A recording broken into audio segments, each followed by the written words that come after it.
तो hello and welcome. अब simple सी बात है, हम क्लिनिकल के डिस्कस करने वाले हैं। चैप्टर का नाम है हाइपरलिपिडीमिया एंड कार्डियोवैस्कुलर डिजीज़। इसके बारे में एक एक करके इसी बात करें। पहला पहला जो केस आता है वो आ रहा है 40 year heart disease, present chest pain, occasionally amputation around a house, not able to climb stairs around, shortness of breath हो जा रही है, फिजिकल एग्जामिनेशन नॉर्मल, और एक में एक्सरसाइज टेस्ट और ब्लड वर्क करते हैं। और कोलेस्ट्रॉल लेवल एक तरीके से 350, यानी कि कोलेस्ट्रॉल लेवल एक तरीके से हाई है, तो हाइपर कोलेस्ट्रोलिनीमिया है इसको मेन। और सिंपल सी बात है, एंजाइना के भी सिम्टम देखने को मिल रहे हैं। बाकी मेन इसमें हाइपर कोलेस्ट्रोलिनीमिया, एंजाइना एक तरीके से पूरी तरीके से डायग्नोस नहीं कर सकते। उसके बारे में ऐसा करा तो है एंजाइना के लिए टेस्ट कराया, उसका रिजल्ट क्या रहा, इसने कुछ खास उसके बारे में बातचीत करी नहीं है। ताकि इसमें हाइपर कोलेस्ट्रोलिमिया के तहत रेट लिमिटिंग एंजाइम कौन सा रहता है, एचएमजी को एंजाइम है, रिडक्सेज वाला एंजाइम होता है, जिसको रोकता कौन है, इनहिबिट कौन करता है, हमारा स्टेटिन होते हैं जितने भी, एटोरवास्टेटिन, रोवोस्टेटिन, वो एक तरीके से उसको इनहिबिट करने का काम करते हैं।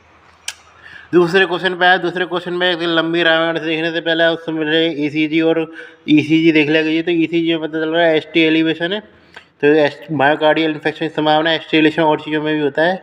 लेकिन आपको पता चल रहा है इसमें ट्रोपोनिन मिल रहा है, यानी कि इस तरीके से एंजाइना भी नहीं है। एंजाइना और मायोकार्डियल इन्फेक्शन में क्या अंतर होता है कि उसमें कार्डियो ट्रोपोनिन हुए या कार्डियो मार्कर होते हैं वो निकलने लग जाते हैं, क्योंकि एंजाइना में ऐसा नहीं होता है। तो इसलिए इसको क्या डायग्नोसिस मिल जाएगा, हमारा मायोकार्डियल इन्फेक्शन मिल जाएगा।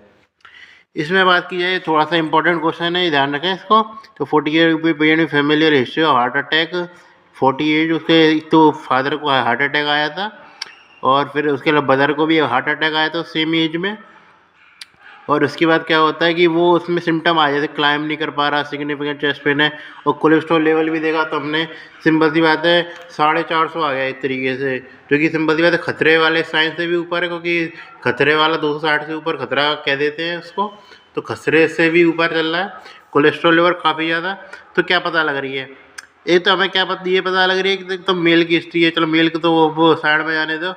ये चीज़ पता लग रही है कि तो क्या है, एक तरीके से इसको सिंपल सी बात है कि इसकी एक फैमिलियल हिस्ट्री है, जिसकी भी फैमिली हिस्ट्री रहती है एक तरीके से, किसमें, हाइपर कोलेस्ट्रोलीमिया। तो क्या पता लग रहा है एक तरीके से एलडीएल रिसेप्टर का कमी है, या फैमिलियल हाइपर कोलेस्ट्रोलिनीमिया है एक तरीके से। फैमिलियल हाइपर कोलेस्ट्रोलिनीमिया में क्या होता था, एक तरीके से एलडीएच रिसेप्टर की कमी हो जाती है, एलडीएल रिसेप्टर की, एलडीएल रिसेप्टर काम नहीं कर पाते थे।